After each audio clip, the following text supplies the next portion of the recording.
স্বাগত জানাচ্ছি আরো একটা নতুন অ্যানালাইসিস ভিডিওতে। তো ভিডিওর শুরুতেই যেমনটা দেখতে পাচ্ছেন যে আমাদের গতকালকের যে রেজিস্ট্যান্স জোন ছিল, সেই জোনটি থেকে আ প্রাইস রিজেক্ট পেয়েছে। আমরা দেখতে পাচ্ছি যে এখান থেকে আবারও ডাউনে প্রাইসটা কারেকশন দিচ্ছে। তো এটা বেশ স্ট্রং একটা রেজিস্ট্যান্স জোন ছিল। এখান থেকে একটা কারেকশন আসতে পারে সেটা আমরাও সন্দেহ করেছিলাম। আপনারা যদি গতকালকের অ্যানালাইসিসটা খেয়াল করে দেখেন তাহলে এরকম একটা আলোচনা আমরা আ করেছিলাম যে এখান থেকে রিজেকশন আসতে পারে। আর রিজেকশন এখানে এটা যদি স্ট্রং বুলিশ ক্যান্ডেলে ক্রস করে দেয় তাহলে এটা ৪১৮৫ পর্যন্ত আপ হবে। এটা আলোচনা করেছিলাম। তো যাই হোক এখন আজকের দিনে বর্তমানে যেই পজিশন আছে এখান থেকে বাই করা নিরাপদ হবে কিনা বা আমরা আরও আশা করতে পারি কিনা যে এটা ডাউন হবে ইত্যাদি বিষয়গুলো নিয়ে এই ভিডিওতে আলোচনা করব। ভিডিওটির শুরুতেই যদি আমরা ইকোনমিক ক্যালেন্ডার দেখি তাহলে দেখতে পাচ্ছি যে আজকের দিনে তেমন কোনো ডেটা রিলিজ হবে না। ইকোনমিক ডেটা যেটা আরকি সেটা রিলিজ হবে না। কিন্তু এখানে বেশ কয়েকজন ফেড কর্মকর্তা আজকের দিনে কথা বলবে যা অত্যন্ত গুরুত্বপূর্ণ ভূমিকা রাখতে পারে। এছাড়াও আজকে মার্কিন গভর্নমেন্ট শাটডাউন শেষ হওয়ার সম্ভাবনা রয়েছে। তো যেকোনো সময় গভর্নমেন্ট শাটডাউন শেষ হওয়ার কোনো নিউজ যদি আসে সেটা নিশ্চয়ই মার্কেটে বড় ধরনের প্রভাব ফেলতে পারে, যেটা এই ইকোনমিক ডেটাতে এই ডেটাগুলো না থাকলেও আমাদের আসলে নজর রাখতে হবে আন্তর্জাতিক বিশ্বের দিকে যে কখন এই নিউজটা আসে। এটা শিওর না যে আজকেই হবে, হতে পারে এরকম একটা গুঞ্জন চলছে। যদি হয়ে যায় সেক্ষেত্রে বড় ধরনের একটা ভূমিকা রাখতে পারে ওই সময়টায়। তো এই আপডেটগুলো পাওয়ার জন্য সবসময়ই আমার টেলিগ্রাম এবং হোয়াটসঅ্যাপ চ্যানেলে আপনারা চোখ রাখবেন। আমি সর্বশেষ আপডেটগুলো এই চ্যানেলগুলোতে শেয়ার করি।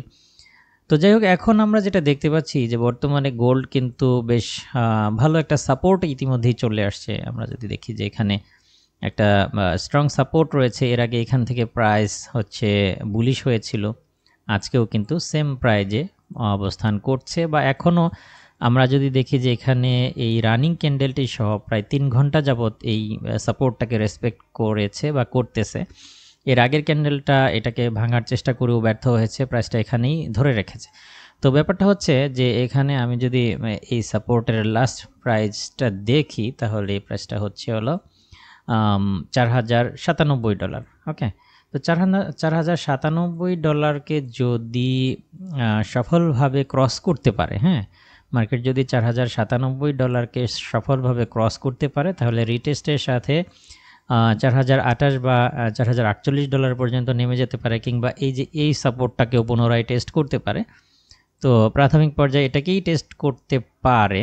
যদি ৪,০৯৭কে ক্রস করতে পারে তাহলে মার্কেট ৪,০৭০-৭২কে টেস্ট করতে পারে। কেমন? তো আমাদের ট্রেডিং প্ল্যানটা হবে এরকম যে প্রাইস যদি এখানে আরও কিছু সময় সাস্টেইন করে তাহলে প্রাইসটা আবারও বুলিশ হয়ে যাবে। সেই ক্ষেত্রে আমরা বাই সাইডেই থাকবো। আর যদি ৪,০৯৭কে ক্রস করে ফেলে তাহলে রিটেস্টের সাথে আমরা সেলে থাকবো। টার্গেট হবে ৪,০৭২ পর্যন্ত। ঠিক আছে? তো এখানে আপনারা যেটা করতে পারেন, প্রাইস যদি এখানেই সাস্টেইন করতে থাকে তাহলে ৪,১০৪ থেকে ৪,১১০ এই যে কোনো প্রাইস থেকে যদি কনফার্মেশন পান তাহলে বাই সাইডে পজিশন নিতে পারেন। বাই সাইডে পজিশন নিলে এইগুলোর স্টপ লস হবে হচ্ছে এটার নিচেই। কেমন? ৪,০৯২, ৯০ বা ৮৫-র আশেপাশে।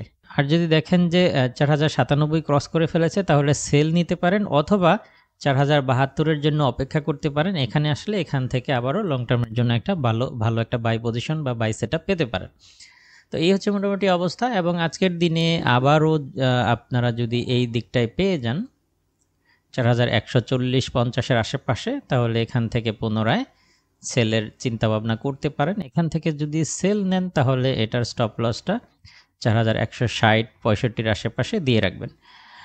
আর এটাকে যদি ক্রস করে ফেলে ৪,১৬০কে যদি ক্রস করে ফেলে তাহলে গোল্ড ৪,১৮৫ পর্যন্ত আপ হয়ে যাবে। ৪,১৮৫ ক্রস করতে পারলে ৪,২০০ পর্যন্ত প্রাইসটা আপ হতে পারে।